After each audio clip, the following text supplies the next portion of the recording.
All right.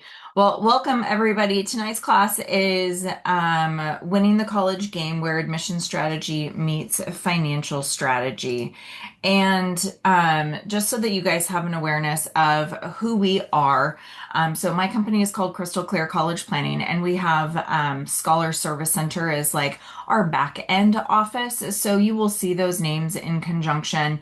And the whole point there is that we have a team of people that work in this process with us, from coaches that help with college list development, essay specialists, coaches working with students specifically on LinkedIn profile, as well as our team that works on financial aid forms. So we are very holistic in everything that we do, and that's what we're really going to talk about tonight is all of these different components of both admissions and financial aid. But I am Crystal, so I have been playing this college admissions and financial aid game for about 15 years now. And I am located in Washington State. I went to Western Washington. I graduated with a degree in finance, and I was a first generation student. So I had no idea what the heck I was doing. And when I went off to college, it was really like I picked Western because my best friend's family lived there. In hindsight, not necessarily the reason that we should go about picking a school, but it was the best that I had with no information and no support at the time.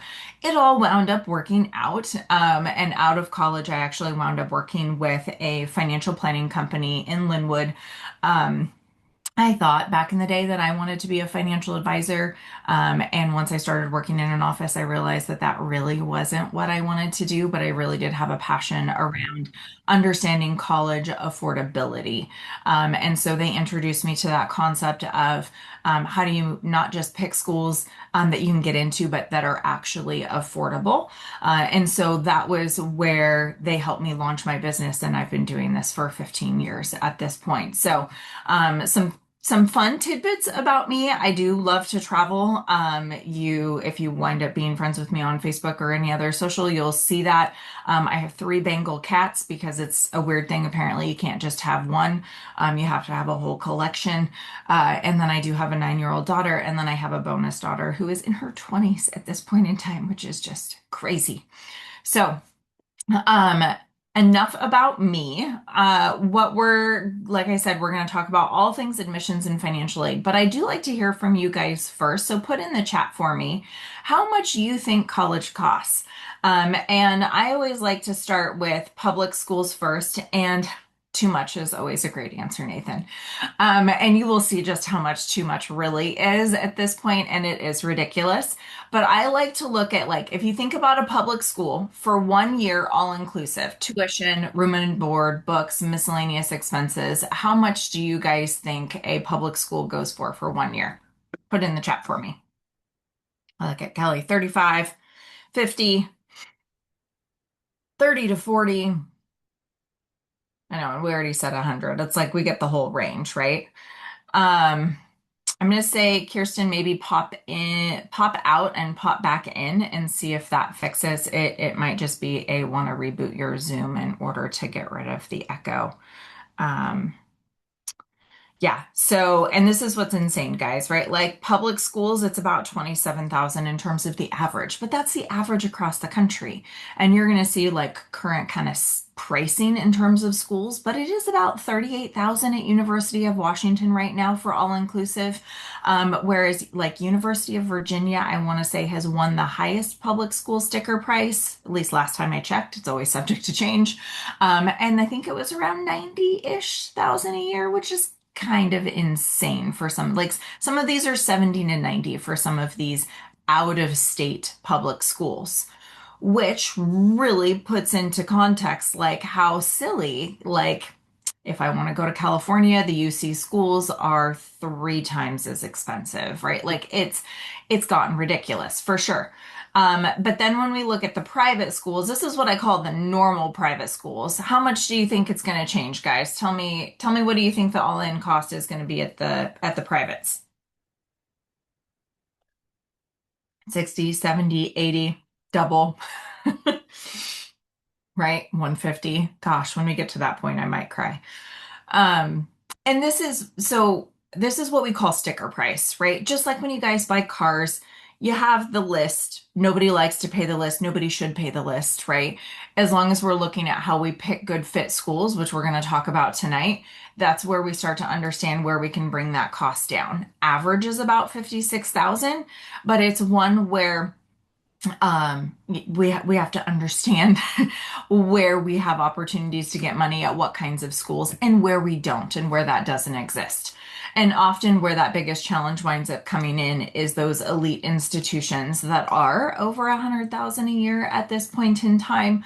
And they, I will be frank, are usually the exception to most of the things that we talk about this evening, just because they play by a different set of rules.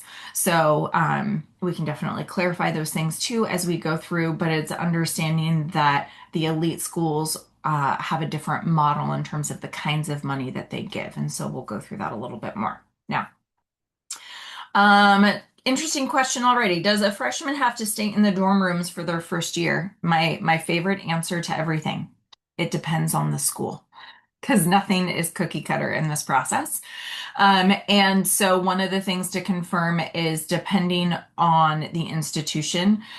So if it's Central Washington, I don't remember off the top of my head in terms of their ruling. A lot of the schools will say that if they're really, and this is always subject to change from year to year as well, depending on their institutional priorities, where reality is they may say, we're really working on building community on campus and we want students to live on campus for the first year, second years, or at some schools, 3 to 4 years is actually what they require. So it does really depend. A lot of times you'll get an exception if you live in a surrounding area, but often some of our state schools are a lot more flexible and often don't even have the ability to house everybody on campus, not even sometimes the freshman year. So that's part of like, it'll be something that's available on their website to confirm. So is private school really better? Question of the hour. I recently, you'll see on my YouTube channel, I've done some videos and I'm doing some actually this month specifically on like the difference between the public versus the private schools, because I think that there's sometimes some biases that we get in this process around thinking one way or another about a certain type of school.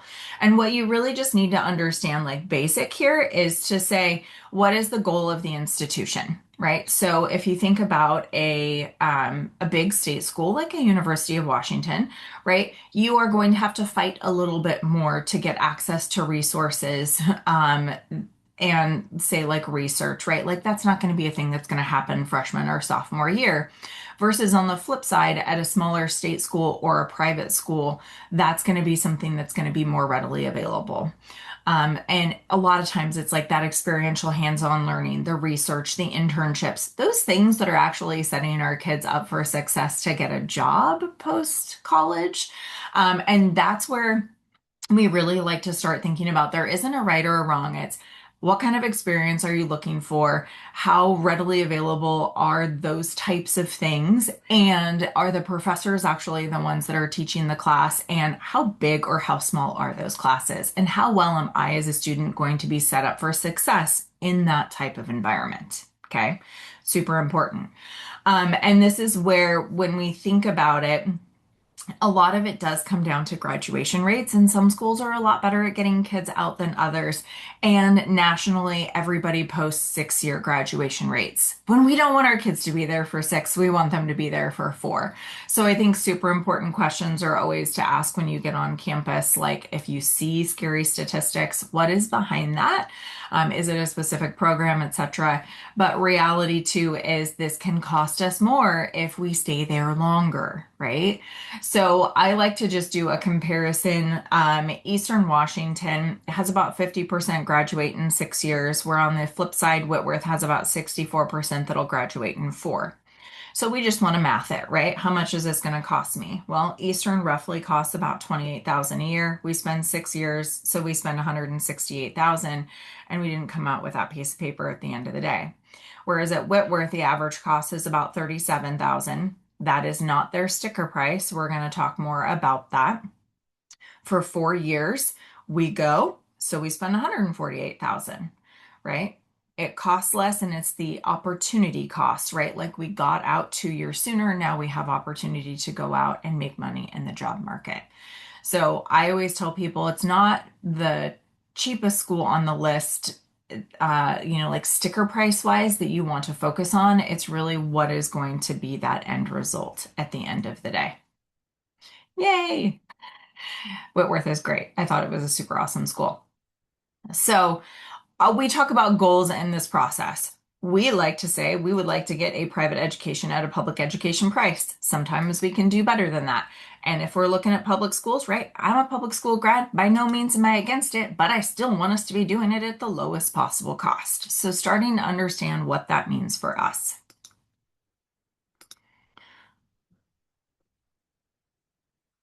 We're having there we go. So one of the first components of this process is what we call student positioning. Now, this is where we take all of the things about our kid, we match it with what it is that they're looking for in a school, and then we go, oh, by the way, we'd like to get some money at the same time. So when we talk about the different components of our students, the first thing that we have to discuss is standardized testing, so SAT and ACT.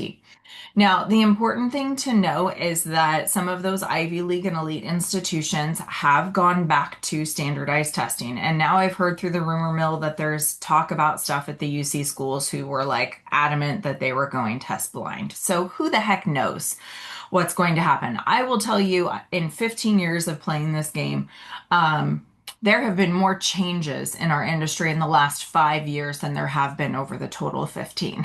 Okay. There are lots of things that are upsetting the apple carts in a lot of different areas. And I don't foresee that maybe changing so much anytime soon, right? So I'm just going to call it job security, but it's challenging because the answer to a lot of things is it depends. And it's because there are so many different factors that are at play. So, when I'm talking to a student about standardized testing, one of the things that is paramount to know is the colleges do not care which test you take. SAT versus ACT is the same to them. What they want to know is how well did you score in relationship to what they want in terms of a score range, which was typically to say be in the top percentage of their incoming freshman class. And that's different at MIT versus at Gonzaga, right? So you have to then look at it. It's relative to the colleges that we're looking at applying to. And they're, in terms of like the tests, the way that I like to describe them is SAT tends to be more like logic and reasoning. You have to like figure out what it is that they're asking before you can answer the question. Some kids' brains work that way, whereas the ACT is known to be more knowledge based and stuff that you've learned in school. Therefore, it can be a little bit more straightforward for some.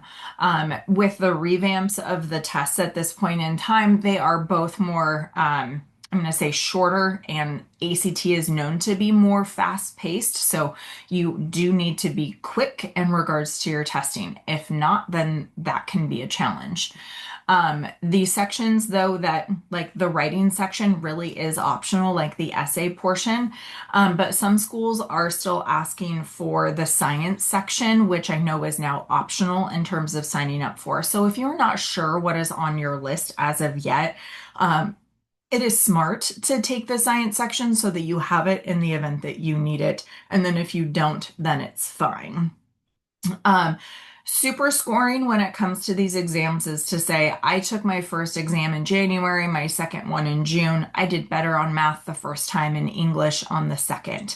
And so what the schools can do is take a super score. So it's the highest from each section to make the best overall score. Not every institution will do that equally for both SAT and ACT. It's silly. I know. Don't ask me the logic because it doesn't appear to be any. But they'll be like, hey, we super score the SAT, but we don't the ACT. So you do have to look at it based on your schools and the test that you decided to take. And we vote for you don't torture your kid. We don't torture them either if we don't have to.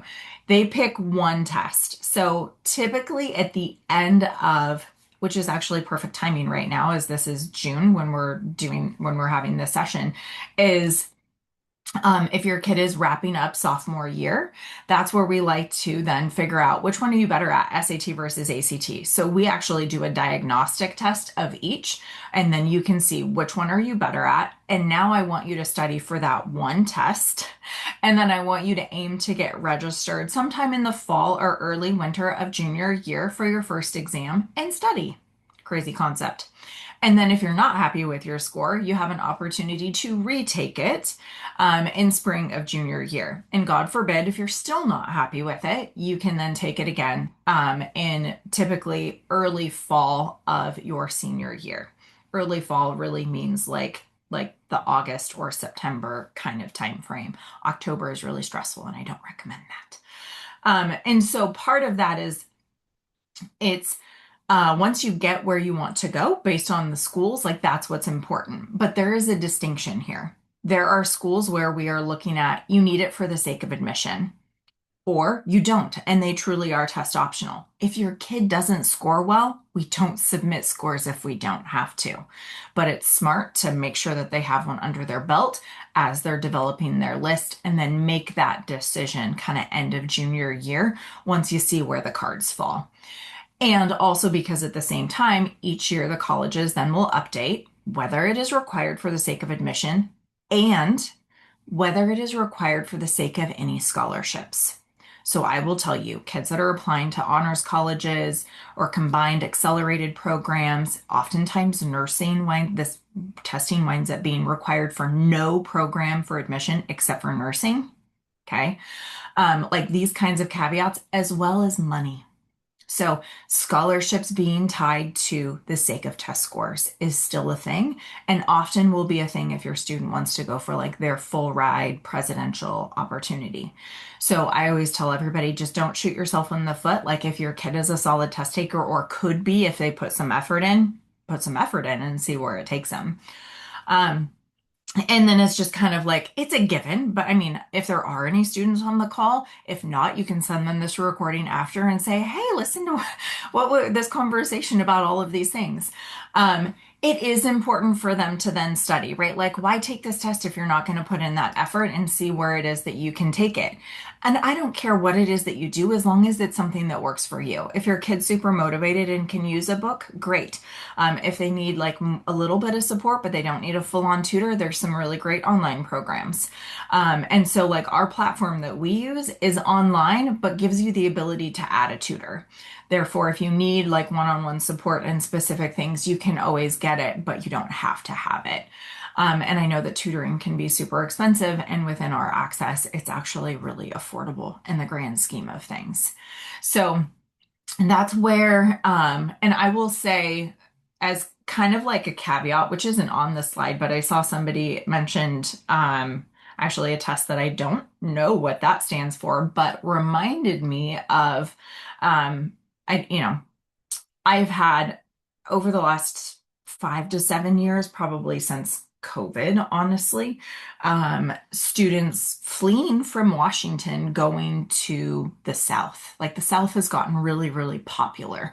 One, probably because it's more affordable, and it's sunnier than what we have here. But they also, like Florida actually accepts, and now even for their in-state like scholarship option, and I've had in-state Florida families that I have worked with where it is um the college, there's a CLT is what it's the acronym for. It is the alternative, and it is most popular for homeschool and Christian like families. Like that's where it kind of came from because the education base that they are testing from is classic learning style, which is the CLT, in comparison to an SAT and ACT. So that is one alternative that's on the market. But typically speaking, like if you're in just a normal public or a private school, usually SAT and ACT. But sometimes if kids really just don't do well and they can use that as a substitute, it has come up that way.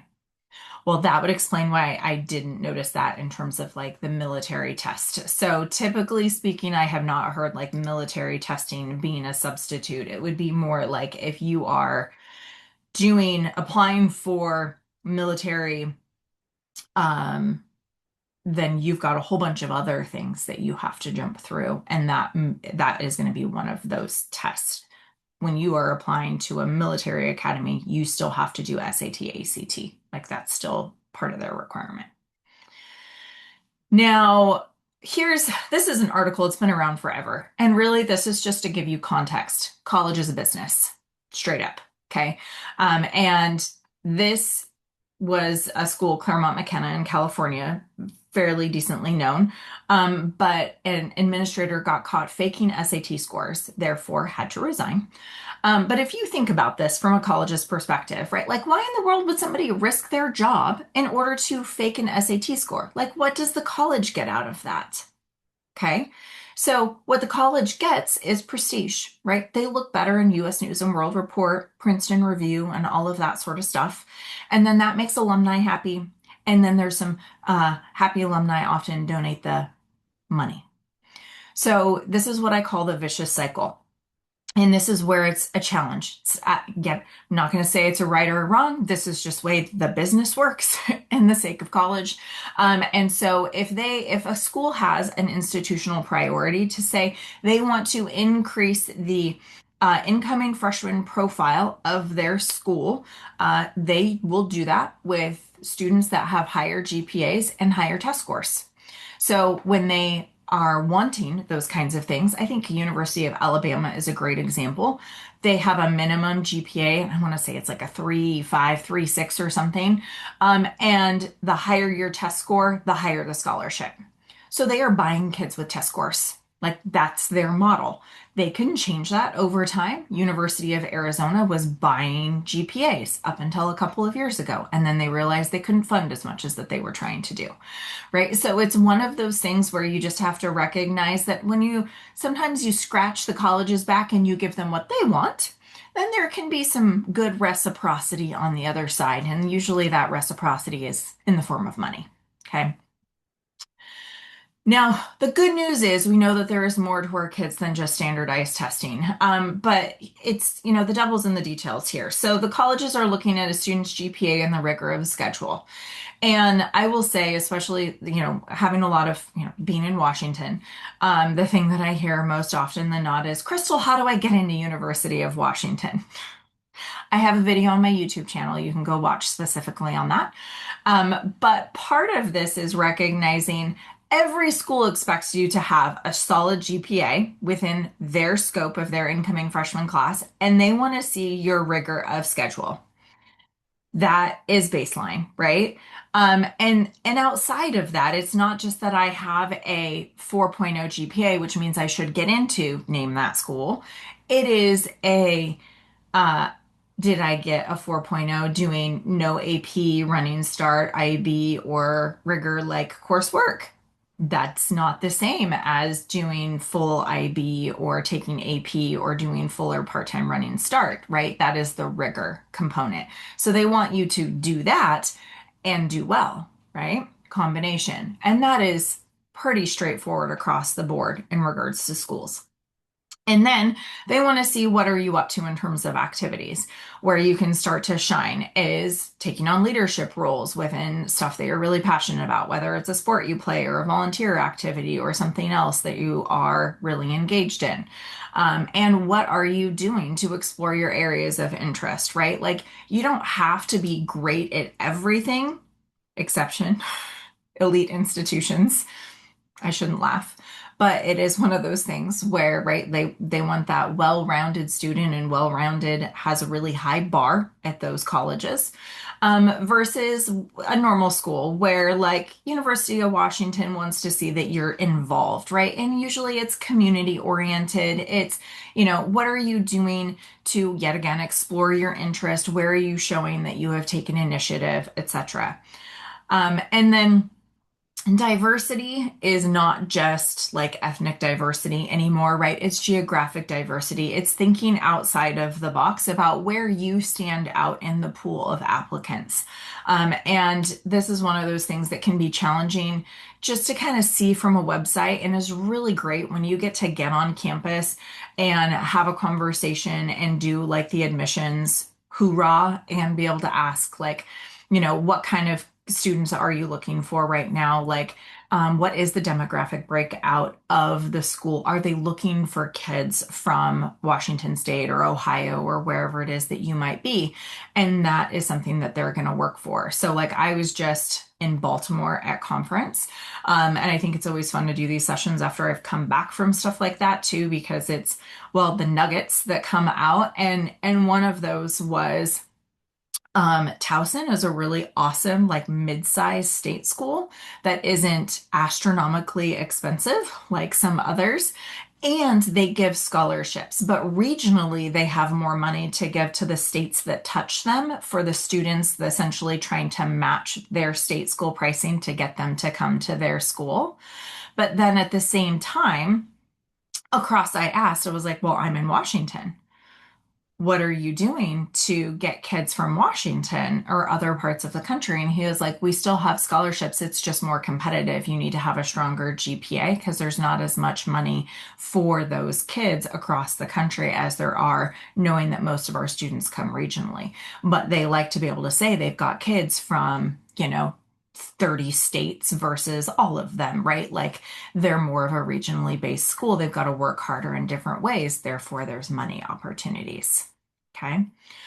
And then student interest. So this is where we think about it as, yet again, college is a business. And if I don't bother to demonstrate any interest to them, like I haven't gone to the website, I haven't filled out a form, I haven't been to visit, I haven't talked to an admissions rep, and you're just a random application, some of these schools that are tracking that for the sake of admissions, they're looking at, is this person actually interested in enrolling in my school? Like, what have they actually learned? And I will say one of the very interesting things that came out of session in Baltimore was colleges going, everybody's entering in really weird spots in our funnel now of like, right, because you guys are consumers of their product of college education, right? So they're like, you guys enter in, and sometimes it's really hard for us to tell now because you might have done a whole bunch of research using AI and we can't even see that, right? Like you're not doing stuff in the typical way that students who have been interested in their school have. So it's harder for them to determine, are you likely to come? And then your level of engagement sometimes will determine your level of scholarship at school. Okay, so a lot of these things are connected. Yet again, trying to think about how best can we facilitate and create these opportunities for ourselves. And then essays. Oh my gosh, seniors, we are about to enter into essay season. Are you so excited?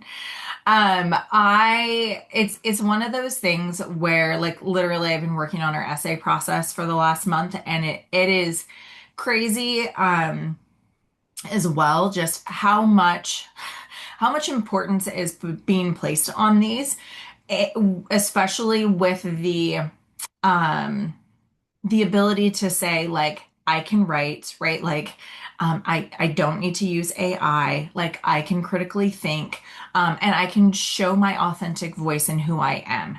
Yet again, also stuff that the colleges were saying, like your primary essay is important. The essays about the school are super important. And I kid you not, MIT said, if you can't answer our prompt, don't apply, right? Like if you can't answer why MIT, don't waste our time, right? And a lot of schools are saying the same thing. And that's why they have that prompt. They want to know that you've actually done your research and you've looked and engaged and you've got something specific and concrete that you can use to answer that question. Okay. All right. I see some fun stuff in here too. Running Start, AP, college and the high school are all they view differently by admissions. So, disclaimer, elite schools, yes. They like to see that you stayed in your high school and did the hardest thing that was available to you there. They don't like Running Start as much as they do AP and IB.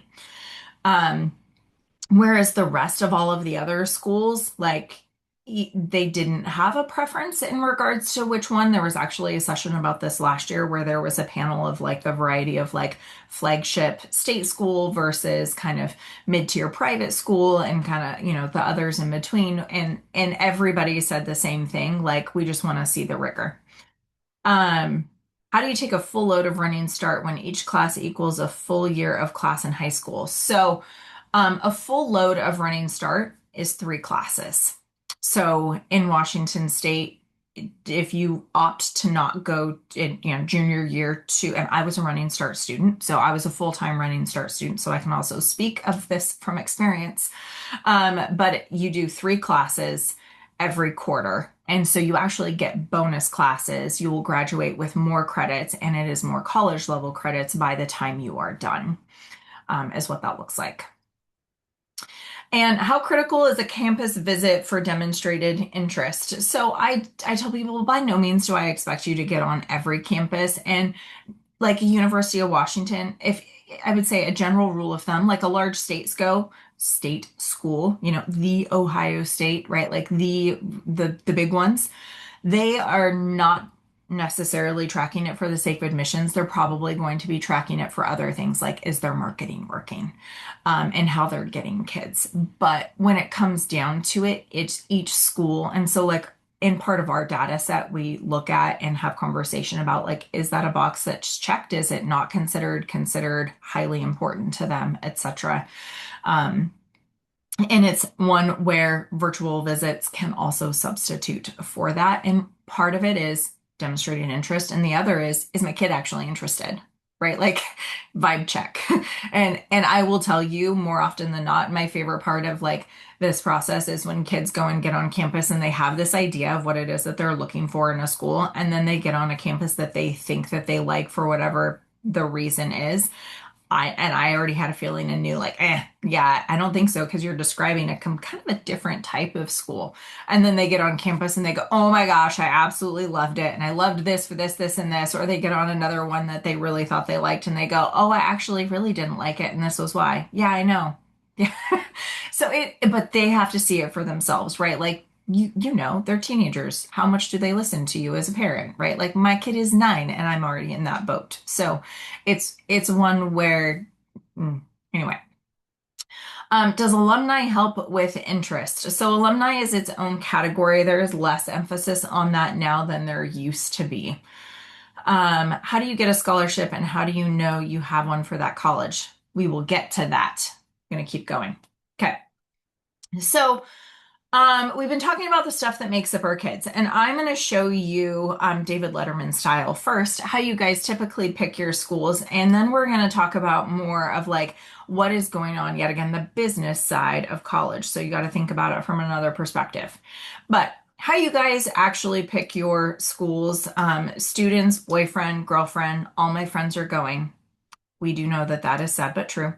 Education is cool. That's usually somewhere sunny because we live in Washington.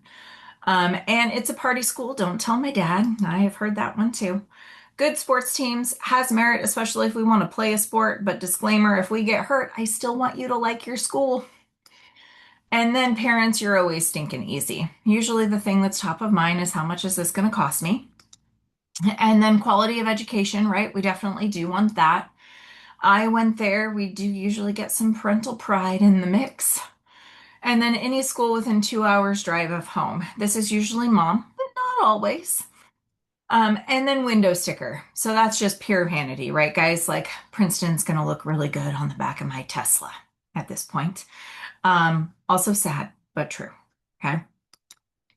This, though, is my corny canned answer. Something I would be tickled to hear from a kid. I would love to attend XYZ University. It is a great opportunity for me to study biology or history. And in fact, this university is well known for its outstanding faculty, and it is credited for being one of the best universities at which to study biology or history. And by the way, they offer the best financial aid package in comparison to their short list of competitors. This is my aw statement. And really, there's 2 things going on here, guys. One, they already have an idea of what they're interested in studying before they step foot on campus. I am not saying your kid needs to know they want to be a mechanical engineer, but I am saying if they don't have the programs they could potentially be interested in, we're barking up the wrong college. Okay. But at the same time, they also have the best financial aid package in comparison to their competitors. And this is what we're going to talk about more is understanding, right? Like we want to create that opportunity. And a lot of times there's the same kind of kids applying to the same kind of schools. So we can use the competitive advantage in terms of those offers and to benefit us in this process as well. Now, putting your business hat on for the sake of this, understanding attributes of schools. So, enrollment yield. This is thinking about how many butts are they getting in seats. All right.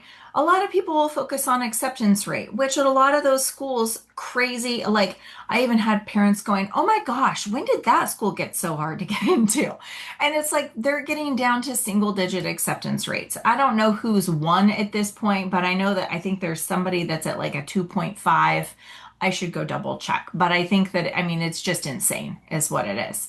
And so part of this is recognizing those really popular schools that everybody knows the name of. They don't have to work as hard to get kids. Like everybody just wants to go because it's an Ivy League, it's a name brand. You're buying the Lamborghini of colleges, right? Like it's the football team, right? That kind of stuff. On the other side, though, all of the other schools, the 98% of them, okay, because that's the way that that is split. Everybody else, all of the other great normal schools, they have to work harder to different degrees to get kids to show up, right? So if they have to send out 8,000 acceptance letters to get 2,000 butts in seat, that's a 25% enrollment yield. So what do they have to do to convince that 25% to come? They're going to say, hey, my sticker price is $70,222, but for you, here's the honorary medal scholarship award, and welcome to the club. It's $45,202. Okay. Really, all they've done is said, this is my sticker price. I like, want, need you for whatever reason. And here's your actual cost. Okay. Money coming directly from the institution. Now, this is what a lot of people miss out on in terms of this is right. Like if a school doesn't have to work hard to get kids, they don't need to do so much of that, right? Versus the rest of the schools that do. And here's an important thing to know. You guys may not already know this. We are entering what we call the enrollment cliff, which means there are less of your kids graduating and going off to college because there was a birthing deficit. And we have now reached that peak where it is a steady decline. And in different parts of the country, it's hitting more faster, whereas in other areas, less so. Like, and I could even say, like, it didn't hit like our area that hard here in Washington, but like I had, like one teacher in our elementary school got cut. Whereas like in other states like Texas, they are shutting down entire school districts, right? Like that's the kind of thing that's really starting to happen and hit those younger grades. But then colleges are very aware. There are less of you graduating. That means that they're going to have to work harder to get kids. So that means that that swing in terms of opportunity for money starts to come back the other way. Now, the other thing that's very interesting about this process right now is right, it's June. So this is seniors time right now too. Like the 2026 grads that are now graduating, they are getting reaches. Like Corey, who's my partner who runs our financial aid forums side and like our funding and that kind of stuff for how do you save and pay for college. She was like, yeah, so American started to make phone calls. They didn't meet their numbers. So what does that mean? They didn't get butts in seats. They undershot their enrollment. People start to get fired in colleges when they over or under enroll, right? Like this is their business. And so when it comes down to it and you think about, hey, what does that mean? They're going to start saying, hey, I know you didn't apply or you did apply and you said no, but here's some money. Would you change your mind? Okay. That's the kind of stuff that winds up happening. Now, we like to see that before this process, like before that starts to occur. We want to be smarter than about how we're managing that process through senior year and selecting our schools at the forefront to maximize our opportunity for money. But I want you guys to understand kind of the context of just what's going on in general right now. So, enrollment management is the other very important piece of this. Typically, you think about admissions, they tell me if I get in, financial aid tells me if I get money. Enrollment management is the hat that lives above those two. Their job is to say, I want to build the best incoming freshman class for my school, and how much is that going to cost me? So they marry those two things together. It logically makes sense, right? Some schools will have offices of enrollment management. Others are going to farm it out to companies, and they're going to then determine how much of their budget is going to be spent on what type of kid. So they can figure out, like, this is what it looks like. For those of you that like math, it's logistical regression. It's data analysis for them to determine how much is it going to take. And from year to year, like those numbers have started to increase. So anecdotally, we haven't finished doing all of our data mining yet from this last year, but I can tell you that last year, scholarships, like on the high end for students, were ranging at about $30,000 off the list price at a lot of like the normal private schools. This year, that number started to breach 40. So it was one where like sometimes it's a smaller upshift, and then sometimes it's going to be a larger upshift, or it's going to be more for certain schools depending on what it is they are, yet again, trying to get for their incoming freshmen. And of course, the goal here is to say, well, I want the college to want my kid badly enough to consider giving them a discount to get them to come. Okay. My rule of thumb then is to make sure your student is in the top 10 to 25% of the incoming freshman class when it comes to the GPA and or test score that college is asking for, because that is what is going to set your student apart and maximize the opportunity for that high level scholarship. Okay. Some other rules of thumb in this process. We say to use a top-down approach. I will say the number one thing that I hear from families is there's just too much information out there and I have no idea what to do with it all. Or my kid has no idea what they're interested in studying, or how do we even start to look at a school list? I don't know. It's been 20 or 30 years since I was in that, and it's changed. Right? So this is where we just say we like to put the wisdom around that. And this is where we like to make sure you're looking at schools where they're a good academic, social, and financial fit. So when we are building a list of schools, we say we want to have 6 to 10 schools that are in your wheelhouse, which means it should be less of a question of you getting in, and it should be more of a question of how much money am I getting in order to go there. It's nice to feel good about getting in and getting money. At least I think so. Now, being willing to travel from home can cut the cost. Sometimes people will be like, Crystal, really? And I'm like, no, really. Towson is a great example of that. I went to some schools in Ohio, and I mean, every single year I have kids, we work with kids across the country, and we have kids look at schools across the country.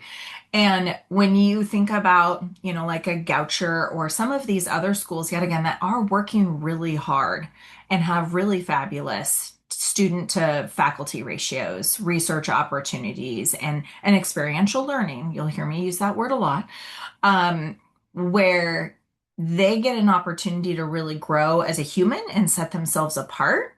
Uh, those are also the schools that like to buy your kids.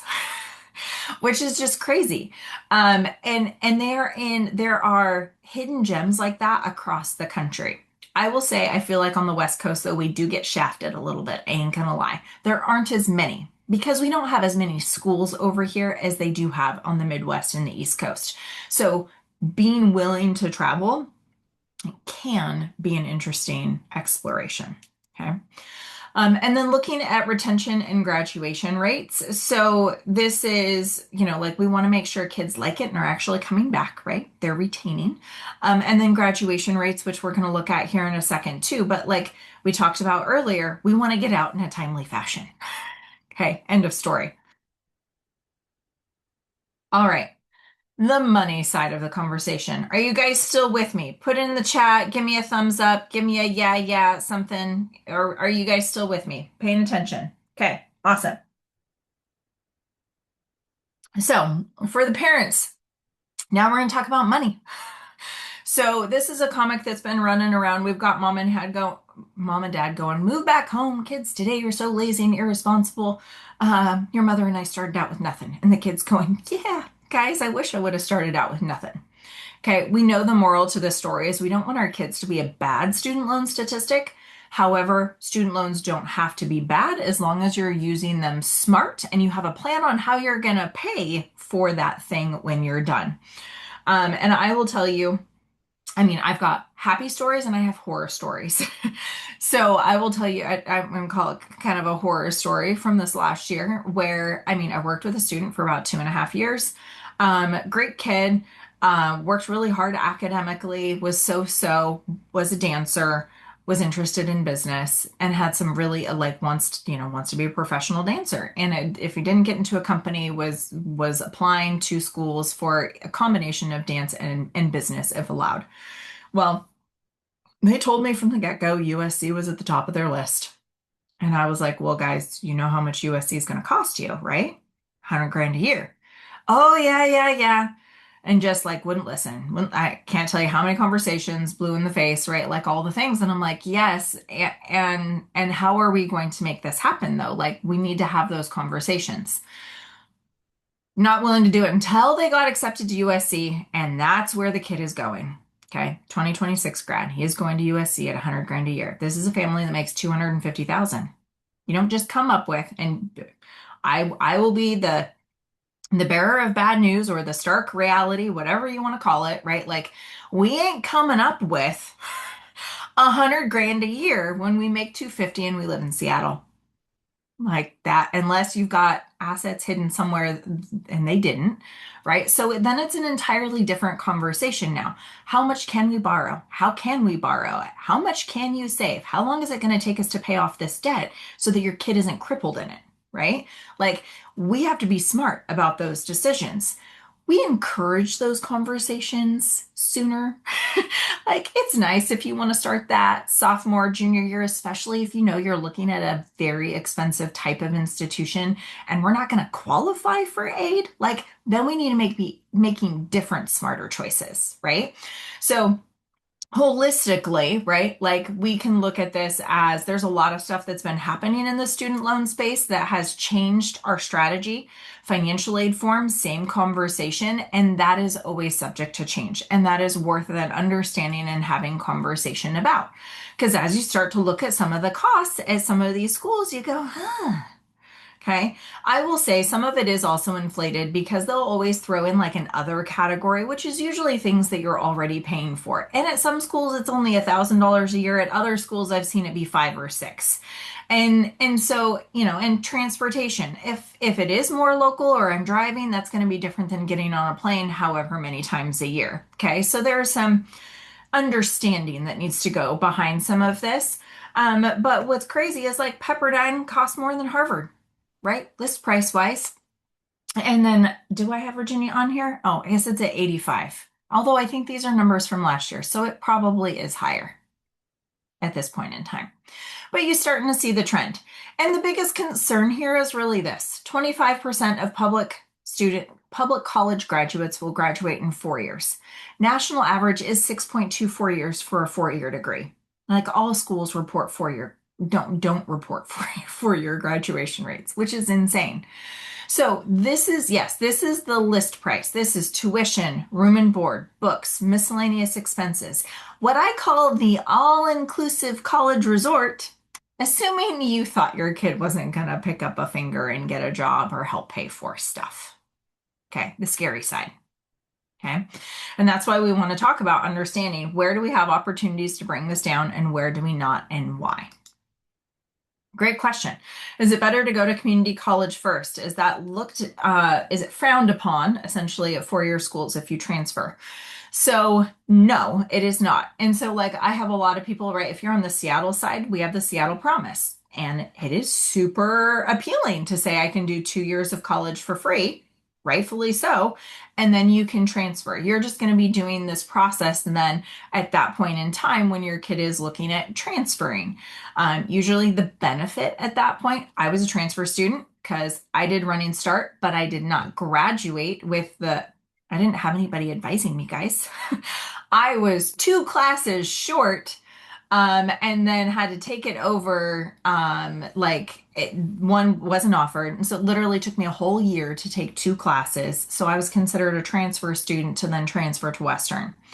And part of that is You don't have to do standardized testing as a transfer student. That is one thing that does fall off if you are doing like a full transfer in Washington State. If you get a direct transfer agreement, you can take those 2 years and enter in as a junior at our state schools and at some of the privates. And then it's going to be subject to where you decide to go. If your kid wants to go out of state, right, then the college gets to decide how many of those credits are going to follow. So one of the things that's important to understand is if you do something like that, doing the general education requirements, the English, the history, the math, right? Those are things that are often going to follow you because that's going to be stuff you're going to have to take at every school. Okay. If you're somebody like me who is like, I didn't want to take any of that, I want to do the business direct transfer degree. Okay. Learn from my mistakes. It's great. You get exposure to what you're interested in. But then guess what happened when I transferred? I did 2 years of business, couldn't get a job, and did all the things. Had to go to Western, take 2 years of the exact same classes that I just did in order to come out with a piece of paper that said I did stuff for 4 years. I was not happy about that. Okay.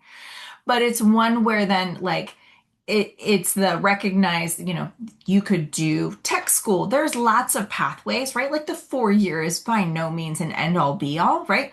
There are lots of other things. And then the question is, what is my kid interested in? What is going to set them up for success? And then what does that look like? So I've had kids go to tech school, or I've met with some where one kid was really interested in 4 year, and we talked about the other kid going, yeah, you don't need to hire me for help with this. You just need to go do this, this, and this. And that's what they need to do, right? Like it's a lot. And because I've lived it on multiple sides and I've had many a conversation with thousands of people over the years, it's fun to get to then see like, hey, what's possible and what actually makes sense. And then recognize then, well, what are those questions that you have in terms of like, based on my major and what I'm thinking about, like, what would that next step be? It was a very long answer. So the good news is when it comes to money, there is money out there. The bad news is that people lose out on it in a couple of primary ways. One, financial aid forms not being filled out correctly. So I will tell you that it seems simple. It's like your taxes, right? Like that's how I like to equate this conversation, right? Like there are accountants, and their job is to fill out taxes and understand the rules and strategy that the government has given, right? And on our side, there's people like me and our team where we are working on the government has given us rules over here too. And now how can we reduce our college liability? And part of that is sometimes just over reporting things that you don't need to, or not recognizing there's differences between stuff on different financial aid forms. So we're going to talk about that. And then looking in the wrong place for money. We like big money. We don't like small money. So yet again, going to look at that. And then procrastinating until senior year. And if you haven't kind of gotten the gist of some of my stories of stuff, and it's really just like a fire hose, guys. Like those of you that are 2027 grads, you are about to enter into a whole soiree of applications, essays, and financial aid forms and all of this stuff. It's a lot. So sometimes starting this process sooner gives you more time to digest all of the things, which is kind of nice. All right, so what is aid based on?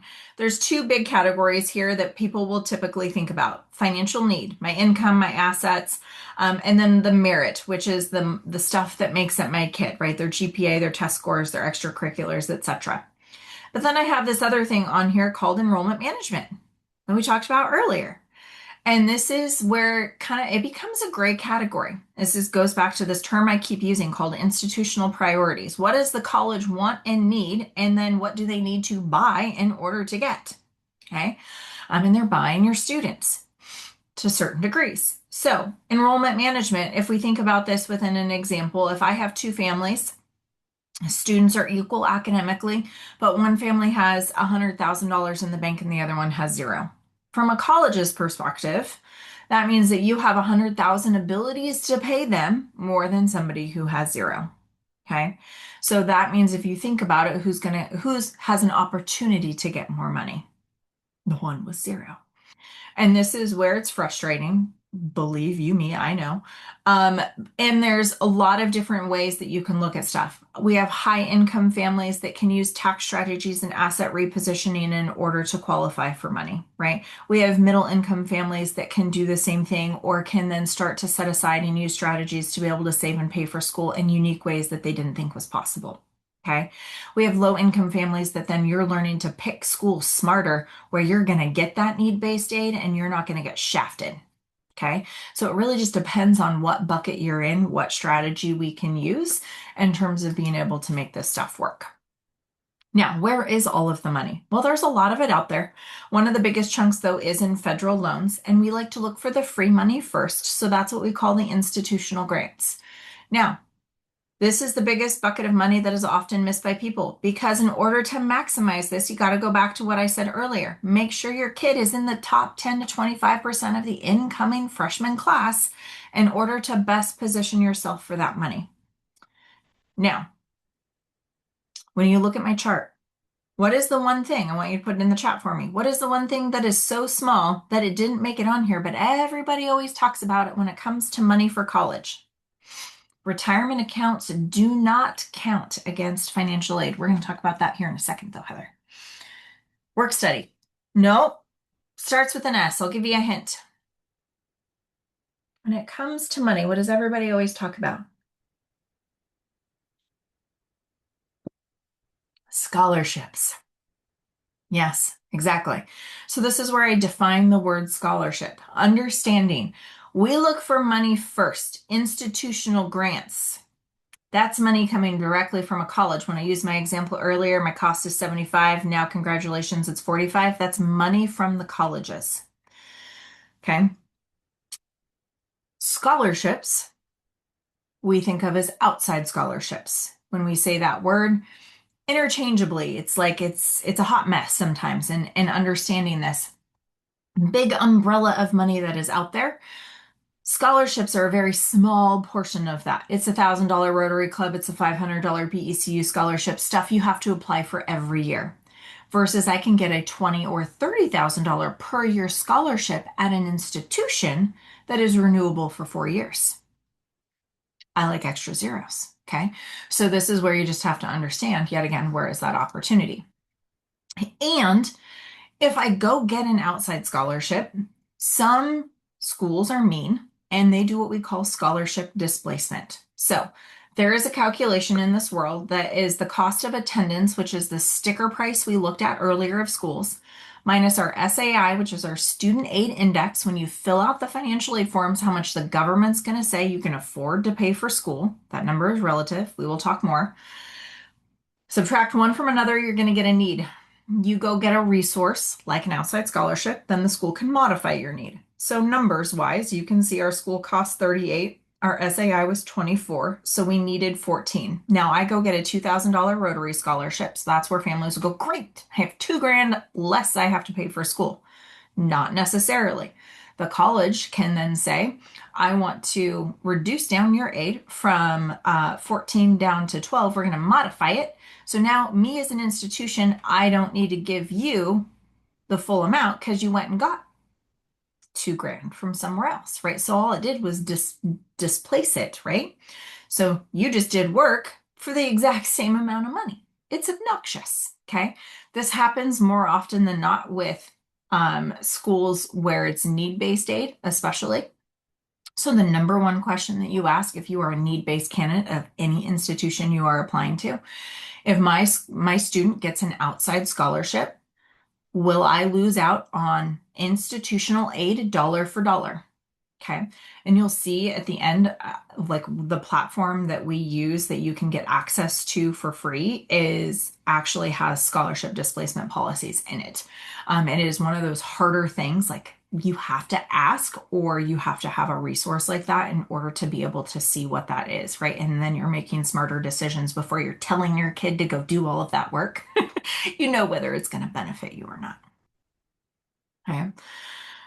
When is too early to try to get scholarships? Great question, Amy. So when we talk about money from the institutions, we're prioritizing, and you'll see this in the timeline here soon, is early action deadlines, November 1st to December 1st, for maximum scholarship opportunity from our colleges. For outside scholarships, a lot of times, some of them, like the big ones that are really competitive, like Coca-Cola, opens up over the summer and has like an early fall deadline. Most scholarships are going to be like research over summer what it is that you're interested in applying to is a good idea leading into senior year. But most of the time, students are going to look at applying to those after they've submitted their initial applications. So the sooner they get that done, then the sooner it frees them up to do that secondary piece. And usually, like that fall slash winter of senior year is the ideal time. What really sucks is every single year, like clockwork, people will be like, oh shit, it's really expensive. Senior year, we're making a decision. I should apply for scholarships. And it's March. It's too late then, guys. Okay. I shouldn't laugh, but yet again, the things that live in my head rent free. It's one of those where just you see it so many times and you just go, and we had this conversation over and over and over again through fall and through winter, and we didn't get anywhere. Yeah, not sophomore or junior year. You could do research, you could data mine and save in an Excel doc, right? In terms of things that you want to be looking at, making sure that they're still available, et cetera, et cetera. Like you could totally do that if you wanted to help support your student. But the scholarships are not available to apply because they're for the next academic year. So you have to be that senior year because they're going to be applying, releasing results in spring of senior year for fall. Like, so it's a long window process. And I can also say that from experience because I was on the board of a scholarship and had to play and learn about all of those things. So it's a very special process. So, how and when do we apply for aid? So, the FAFSA is the first financial aid form that we encounter. And this is something that opens in October, typically October 1st. It sometimes will release early, sometimes they do it late, depends on what's going on in the government at that point in time. But the rule of thumb here is to make sure that you're filling it out in a timely fashion and accurately. Timely is usually like that November, December-ish is a great window, if not before then. I always say let other people work out the kinks, as it tends to have them at the beginning of the season. And then you can easily submit. It does a 2-year look back in regards to your tax return. So if you are a 2027 grad, they are going to be looking at 2025 taxes for both students and parents. And it is a snapshot of assets at the time you fill out the form in November of your student senior year. Okay. So different lookings based on different pieces of information. So if you think about that, strategy wise, oftentimes, I will say it's nice when we start the process earlier because if there are changes to tax returns or other things that we want to make, right? Like now a 27 grad, we'd have to go back and look at like, is there anything we could do from the past? Or are there things that we're going to have to appeal in the future? Because 2025 wasn't a representative year, 2026 was. What does that look like, right? Like you're getting into a whole financial conversation about what makes the most sense. Okay. And what can I change, if anything, in order to improve my overall outlook of what the college is going to see? And then there's the CSS profile, which does a deeper dive in regards to our financial picture. And that is where there's 300 schools that are on that, and it fluctuates. But the point here is that's where business stuff can come into play. That's where our home equity can come into play. So yet again, we don't like to overly report. We like to accurately report. And what does that look like for us? And then you get to the elite institutions, and sometimes instead of a CSS profile or in addition to, they'll have their own institutional financial aid form because that's how they're deciding to give their money in a certain way. So there were certain schools that like I talked to this last year, and it was funny because we were literally calling to appeal the financial aid offer. And they were like, yeah, we recalculated the value of your home. What you gave us was low. It's like, oh, okay, great. And then they wouldn't take into consideration the fact that the parents were splitting and half of the equity was actually not mom's. Like, and it was one where it was like that was their discretion because it was their money and how they were looking at assessing the thing. And all we could do is be like, please, sir, can you assess da da da da da? And they were like, no, we can't do this, but we can do that. Is this good enough? And it was good enough for them to say yes. It took it from 70,000 a year to 50 a year. And that was enough for grandma and grandpa to say, sure, we're willing to pay that for Tulane. Okay, great, right? Everybody's in a different boat, different circumstance, right? But part of this is always fill out financial aid forms. I will say this is like my biggest soapbox, my biggest pet peeve is when families will say, well, Crystal, I'm not going to qualify for aid. Remember, it's a big umbrella. Okay, if you want to say no to all money, right, that is your choice. You totally can. But I always tell people don't leave money on the table, right? There are reasons that we file financial aid forms, and oftentimes it is, yeah, for need-based aid, but it is also for merit-based aid. It is for random, you filled out the FAFSA scholarship. I kid you not. For elite institutions, if something happens and you don't fill it out the first year, they won't let you qualify in future years, right? Silly. And unless you do make an obscene amount of money, right? And you're like, I just don't want them to see my financial information. I've encountered that too. Fine.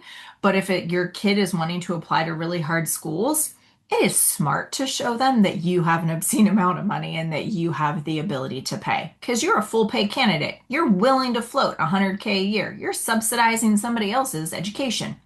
That's the way that works, right? And if that's going to help grease the wheels to get your kid in, then yeah, fill out the financial aid forms. Okay.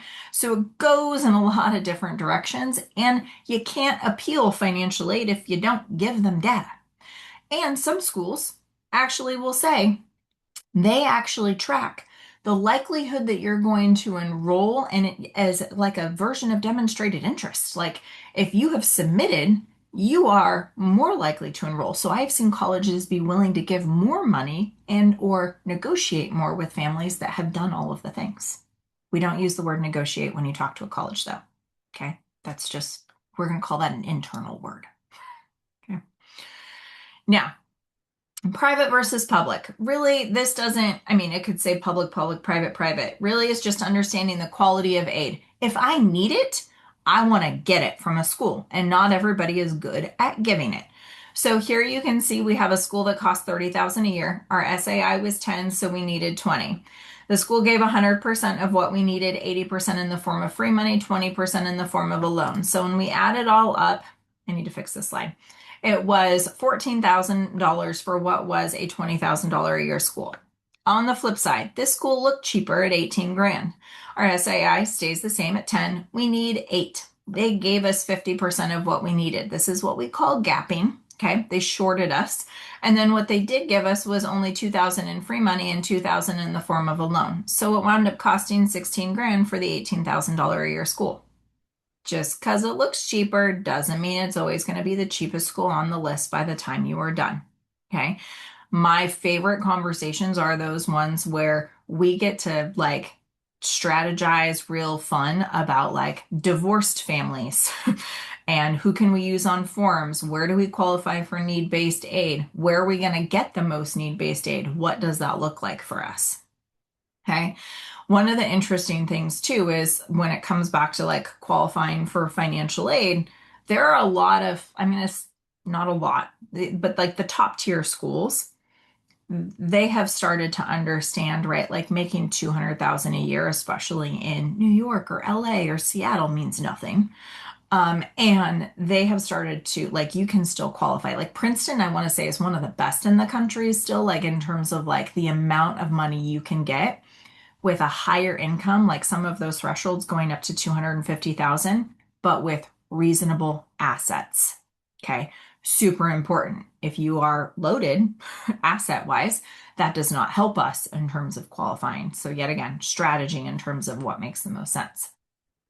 Now, the FAFSA, understanding a little bit more here, you can see we've got family A versus family B. And their information looks the same, but their student aid index is different. So why is that? Family A was like hey, I know Crystal said I needed to go fill out that financial aid form. I did it, and My number wound up being a little over 19,000. Family B was like, well, you said there is strategy. So what can I do? What can I reduce in terms of assets or income or whatever in order to reduce my student aid index? So they employed strategy and they were able to reduce it, rounding up to about 8,300 a year. So it's about a 10 grand difference, right? Over 4 years, we could have spent $40,000 more for school than we needed to. Now, does this mean this is going to happen for everybody in every circumstance? No, it does not. Sometimes you wind up being like the family with the USC at the end of the day and not wanting to do things until you absolutely have to. We like to ostrich and stick our head in the sand, especially when it comes to money and finances. Okay, conversations are tough sometimes. So, what is really important to understand is this student aid index number means different things to different schools. Okay, so it's different to a Stanford versus a Gonzaga versus a University of Washington in the kinds of money we will qualify for. And at the same time, your kid needs to be academically on par with that school, or you ain't going to get what you want.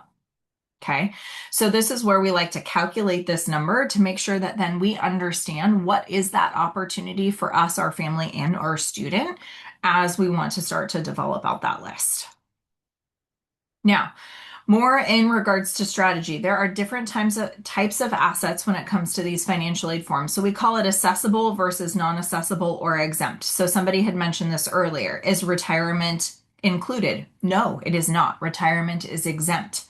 And oftentimes, if you start to think strategy wise and outside of the box, retirement is a big bucket, right? It's an umbrella. There's a lot of different things that live in there. And it's traditional, Roth, 401k, but it's also cash value life insurance, and it is your annuities and other things. Sometimes being creative about what retirement is. Just saying, right? Like, so there are lots of other ways that you can look at, well, where is my money and what do I do or do not have to report when it comes to stuff? The downside is 529 accounts. Yeah, you got to report those. The good news is you don't have to report those for younger siblings. So if you've got students that are younger, you only have to report that when they are coming time that you are filling out their financial aid form. So it's just the kid that is currently applying that you need to do that for. And then you have to understand, though, that depending on who owns an asset will depend on how it gets reported. So grandparents, parents, students, having money in a student's name is the worst possible place for it to be because they're going to take more of that and say you can afford to pay more for school because it's there. Yeah, so Amy, when it is an older sibling as well, same conversation. It was one of the shifts that happened a handful of years ago. We used to have to report all money as 529 plan because it was owned by a parent as a parent-owned asset. But then they changed the ruling, and so now you only have to report it for the student upon which is applying. And then understanding that people have different assets. Sometimes we have a house, retirement, or I shouldn't say retirement, businesses and vacation properties, right? Like, so yet again, accurately report, don't overly report. What can we do in order to maximize our opportunity and understanding that there are tax and financial aid ramifications for decisions that we make. So what does that look like with a 2-year look back on financial aid forms with multiple kids in school at the same time, or right, like depending on that scenario, we want to look at this more holistically, which is why we like to think about all the things. Now, timeline for you guys. Junior year. So if we haven't done it yet, right? Like I talk to sophomores and freshmen all the time, and it's more just a question of, when are you ready? Like I literally last week had a meeting with somebody who was a freshman, wrapping up her freshman year. And they were like, well, we've known about you for 3 years. We've been stalking you for 3 years, but now it was time to have conversation. And I was like, okay, great. And it's one where, when we start to come into this process, if we haven't done it by now, then we want to. So this is where we would analyze our student aid index, understand what that means, right? We would start to do career and aptitude testing and I'm going to call this the stress-free version of the timeline. You can do all of this stuff in senior year. You're just going to feel it a little bit more. Junior year, though, you do take the PSAT. And then SAT, ACT, we talked about timing earlier. In an ideal life, we would like to get that done in junior year. You're really working on your college search, the rigor of your coursework and what you're doing in high school. You're thinking about who you're going to want to write your letters of recommendation. You're going to start really working and building out your resume because that's going to make your application life a whole hell of a lot easier. And then you're going to do the fun stuff called get on campus, right? You're going to do the vibe check. You're going to talk to people. You're going to see what it's all about. And if it really does meet the expectations that we thought that we had for it. And then senior year, we're going to do well academically all the way through. They do ask for final transcripts, so it is important. Take SAT and ACT again if you have to. And then we start to rank and stack our schools. Who do we really love and why? Like that starts to get fun. We do more visits. Sometimes we repeat. Sometimes we see those that once we've gotten in, we want to go take a look at. September to November, like I said, kind of November 1st to December 1st is our application window. The sooner you get done, the happier you will be. October 1st is when the FAFSA opens. Often schools that are going to ask for the CSS profile and institutional forms are going to have November or December deadlines. And then typically you're not going to hear back from your schools until February to April with your award offers. Some will come earlier. And then you will make your final decision by May 1st. And then you're putting in your housing deposit and you are on your merry way. Okay, some case studies for you guys and putting this all together. Do college visits from all high school years count? Yes. Yeah. So I mean, to be honest, a lot of times when they go and see stuff as a freshman, they're probably not all that engaged. It's great to get on campus and get some exposure though, and see how that changes over time. It's still demonstrated interest. And if you did something that long ago and it was a school you were really interested in, I would strongly encourage then like reaching out to the admissions representative or doing a virtual who's what's it, right? And reconnecting come junior year and making sure you still actually like it. So Alyssa, she was the oldest of two kids. She had an SAT of 1400. Her parents didn't think private school was going to be an option. They thought it was going to be too expensive.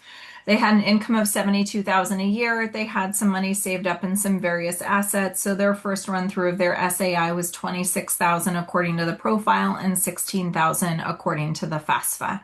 So looking at strategy and how they could reduce that down, they were able to get it down on the profile from 26 to 20, on the FAFSA from 16 down to 10. She had schools that were all a really great fit for her. So Whitman, WSU, Lewis and Clark, Gonzaga, PLU, and Richmond.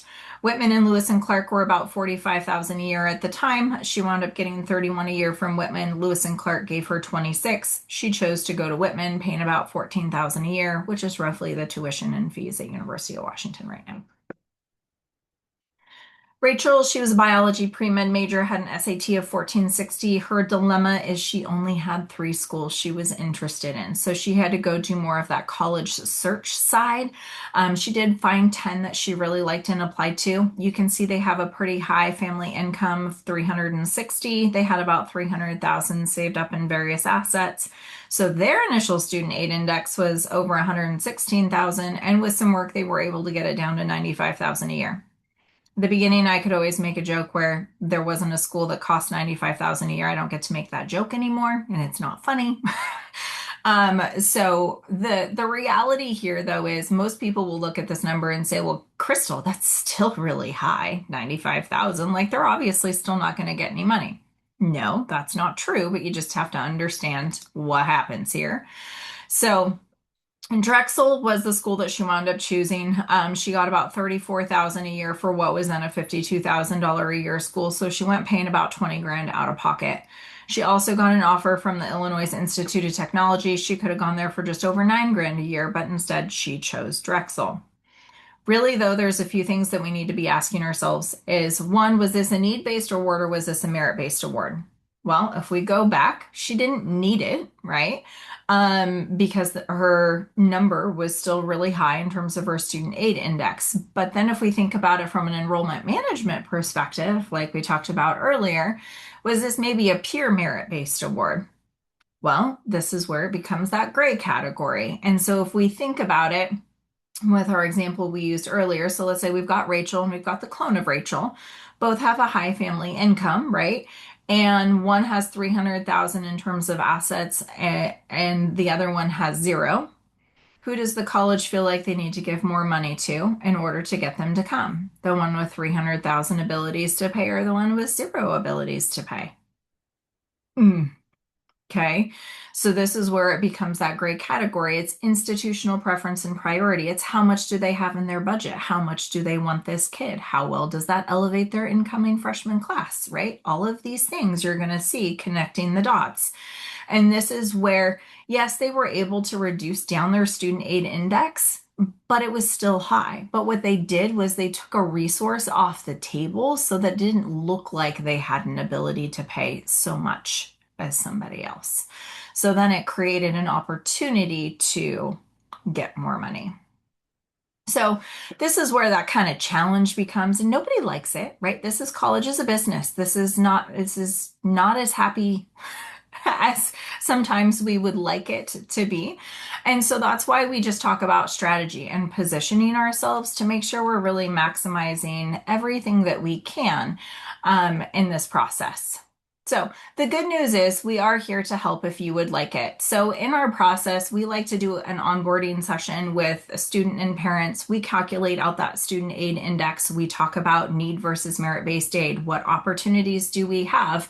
And you get access to our online portal and you get to work with one of our coaches specifically on college list development, focusing on all of these things we've been talking about this evening. And it continues through that process where we are working with students on applications. We are working with parents on financial aid forms, on those appeals on the back end, making sure that we're maximizing getting the most money that we can. And we're having big picture conversations every month where we are discussing how best do you do demonstrated interest and what does that look like within your schools on your list? How do you make sure that you understand everything about standardized testing? What is going on? Like these tidbits that we're talking about tonight, you get those every month from me and Corey and the rest of our team, really bringing those insights to you so you can make smart consumer decisions about what college it is that we're going to go to and how much it is that we are willing to pay for that. So our program cost can be as little as $97, which actually our tri program right now is running a special and it is actually only $77. But then on the high end, our all-in package is about $5,200. But typically families are saving 40 to 60,000 in terms of their college education costs and working with us. And most importantly, the time and the grief in terms of you having to figure it out all yourself. So in our portal, we do have a very organized timeline of all of the things that happen from now until your student graduates from high school that make sure that they are really optimizing everything along the way in every different aspect of the process.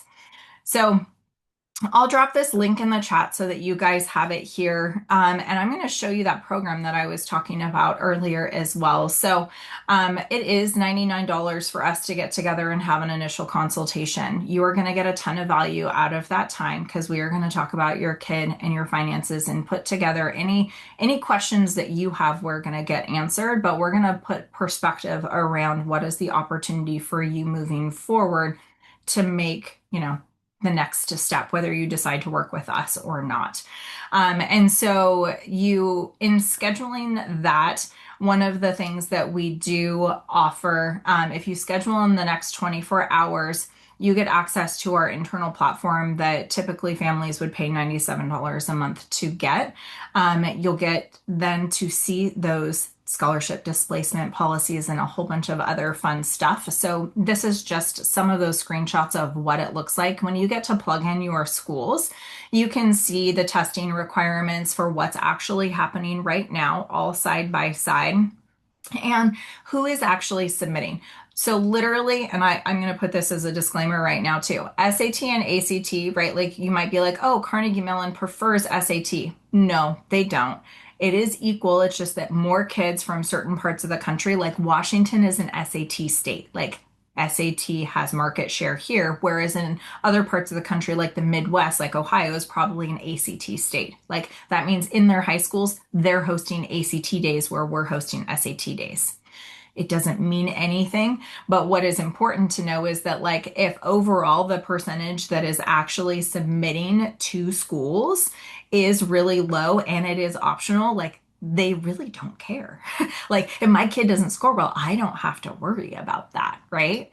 So it gives us a lot of insight and perspective. And actually the platform that we use to start to coach families through like making these smart decisions.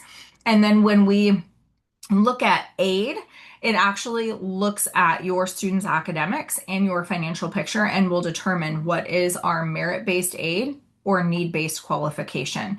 And then we can decide, like, does that make sense for us? We're looking at that net cost and making decisions sooner rather than later of if a school is insanely expensive, I have a choice. I can still keep it on my list, but I have an awareness going in of how much that sucker is going to cost me, right?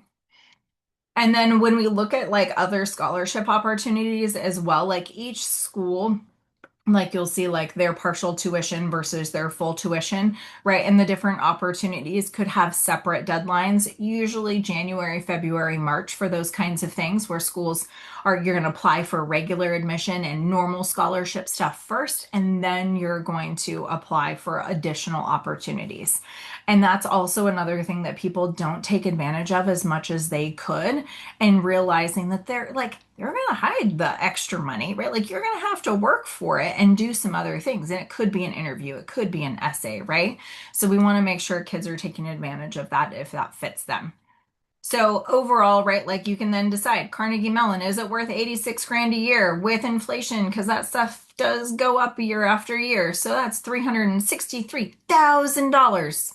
I'd say it's like buying a house, but in our area, it's not even buying a tent. So, but still obscene, right? Like 100%. I'm just like, it's your preference. And if you're okay with that, I'm okay with that. If you're not okay with that, I want you to have better schools on your list where you're going to get paid to go to, whether that be a Loyola Chicago, a Marquette, or some other thing.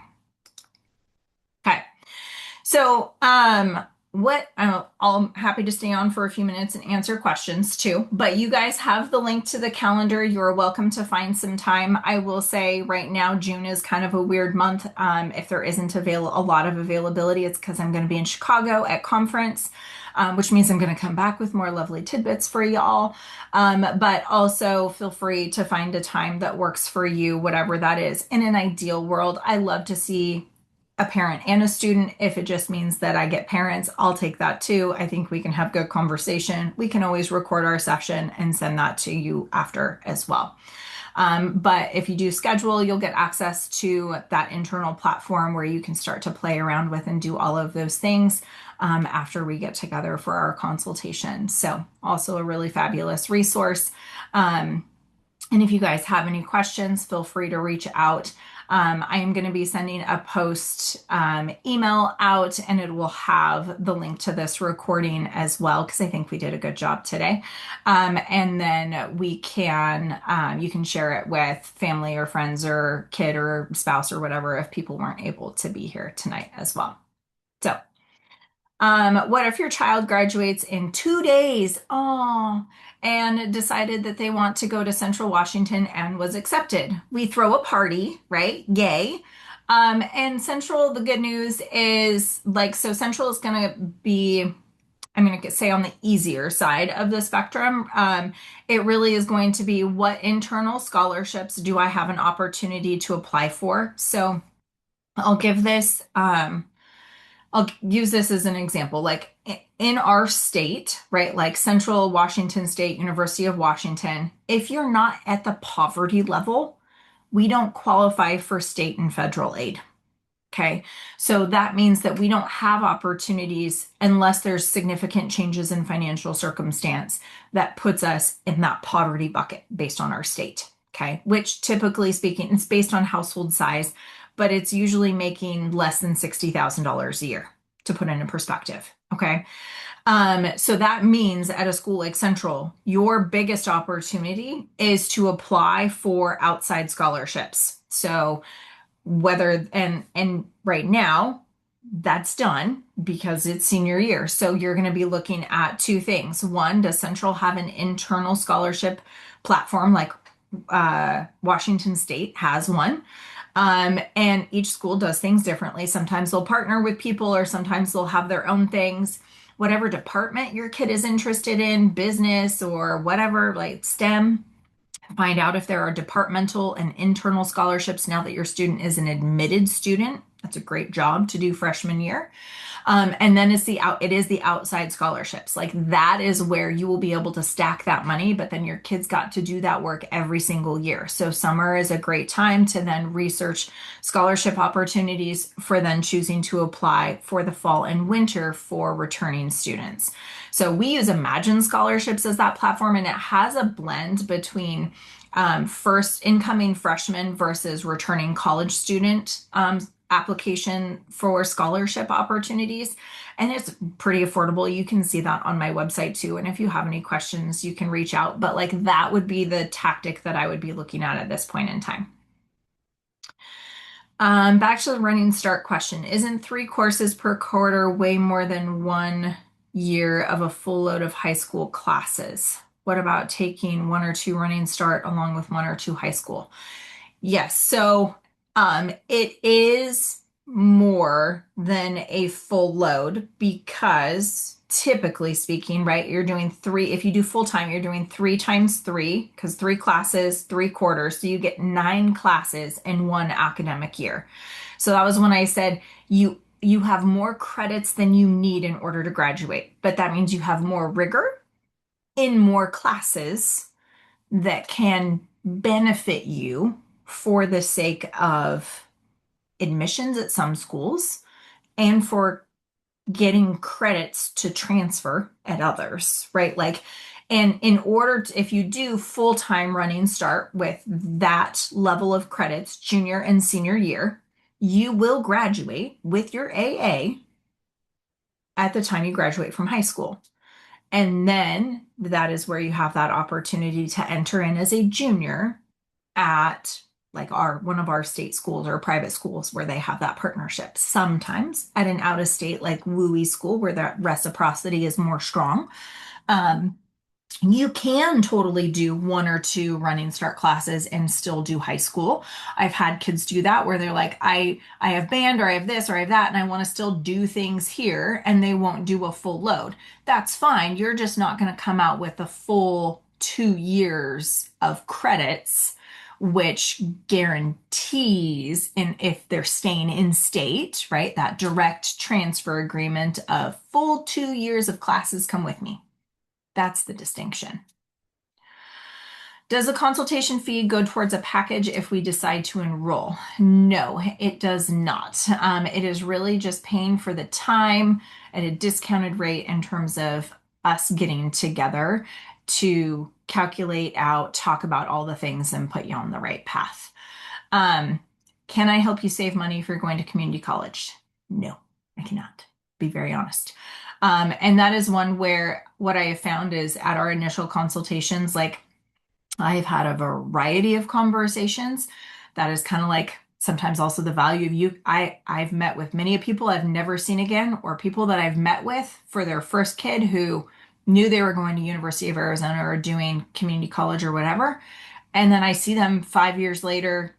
This last one I saw, I kid you not, like was one of my very first clients. And now it's like 14 years later, I'm working with their next kid, right? Like it's one of those kinds of interest, like, so part of that though is if you're doing community college, it's kind of like the same as how I was describing Central. Like really, it's going to be if we're doing Seattle Promise, right? And we don't have to pay for anything great, or if we're doing regular community college. But if you have questions and you're not sure about the path, like that's where there's value in us getting together and us straightening that out if you feel like you have questions you need answered. Do you think you could confirm if college-bound students, when I qualified years ago, or my crappy current low income is incentive for me to help my almost senior be more hopeful to apply to out of state or be more confident in getting in? She is at a 3.8 and we've done nothing running start in AP heavy. So yes, so college bound, is definitely something to look at, confirming whether you still qualify with your crappy current low income. Um, Even if you don't qualify for college bound, um, depending on what our um, income and asset is, and and yet again, if we're divorced and we want to look at schools that aren't going to ask for the other parent's information.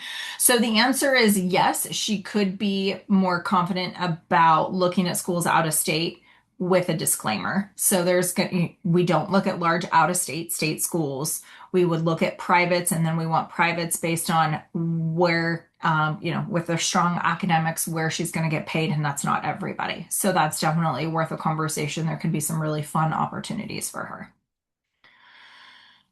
Is it worth starting this as a sophomore or wait until junior year? Oh, yes, sad face, Kelly. I feel you. And so part of this, Amy, would be there isn't a right or a wrong. Like I said, like I met with a freshman last week who, I mean, I'm going to call it rising sophomore now at this point, right? Um, you have more of a runway. You're having more conversation for a longer period of time, understanding the process, getting stuff done. Um, and some people really like that and others don't. Like junior year is the typical like kickoff time of a lot of stuff, but if you can get some of that done sooner, it's just going to lighten your load as you go through the process.